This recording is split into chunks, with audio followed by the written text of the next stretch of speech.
Hi everyone, it's me Bea and welcome back to my channel. For today's video, I'm going to share with you how I made my intro video using Picsart. Since quarantine ngayon, usong-uso ngayon yung vlogging. Meron mga vlogger na nag-uumpisa pa lang, kagaya ko. And ang gamit ko lang sa pag-vlog ay yung camera ko. Then pag mag-edit ako, yung cellphone ko. Doon din ako nag-upload sa cellphone ko. Alam ko marami sa inyo marunong na mag-edit ng mas maganda kesa dun sa ginawa ko. Pero gusto ko lang i-share to para dun sa mga kagaya ko na cellphone lang din yung gamit. Yung nakita nyo intro kanina sa umpisa, yun yung ginawa ko gamit yung Picsart. So bago tayo mag-proceed kung paano ko siya ginawa, please don't forget to subscribe and like this video. Huwag nyo na rin kalimutan i-share to sa iba, baka makatulong. I-flash ko na lang dyan sa screen yung screen record. So, ako na bahala. Record na ako. Nandito na ako ngayon sa Picsart. Ayaw makita. Nasa Picsart na ako ngayon. Unang gagawin ko is yung photo ko. Yung nasa gitna kung nakita nyo kanina dun sa intro. Tapos, punta tayo sa tools. Then, next yung free crop. Then, next, pindutin natin yung person.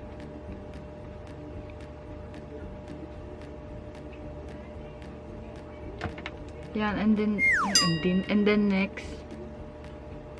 Okay, then save. After nun, punta sa effects. Piliin niyo yung undead na filter. Nasa magic niyo siya makikita. And then, i-adjust niyo yung fade niya. Ginawa ko siyang 90. Okay, 90. Apply. Effects ulit. Tapos punta sa magic ulit na filter. Then badlands na filter. Yung susunod. Tapos adjust nyo ulit yung fade. 90 ulit gagawin ko.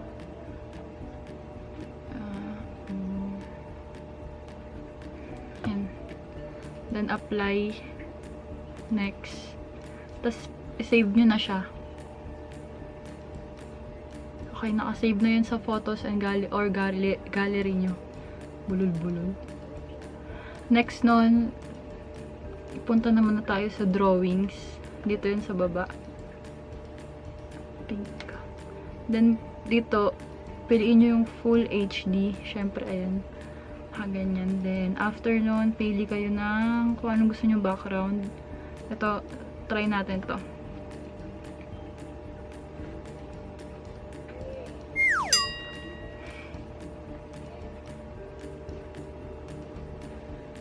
Ayun, medyo matagal.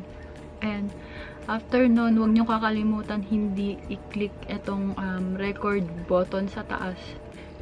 Dapat maklik nyo siya bago kayo maglagay ng kung ano-ano sa background. So, ayan. Nagre-record na yan pag ganyan. Pindutin nyo lang to, then photo. Tapos yung in-edit natin kanina. Ayan. So, and next naman is yung name nyo. Ganito, kunwari. Ayan. Tapos, pili lang kayo ng font. Sobrang basic lang nito. Tapos, ilagay nyo lang kung saan nyo gusto. I-swipe nyo. Pili rin kayo ng kung anong gusto nyong color. Ayan. Ayan. Example lang naman to. Then, after nun, pwede kayong punta sa sticker. Then, ayan. Subscribe. Lagay nyo, search nyo lang yung subscribe button. Lalabas na yun. Then, ayan, subscribe. Ayan.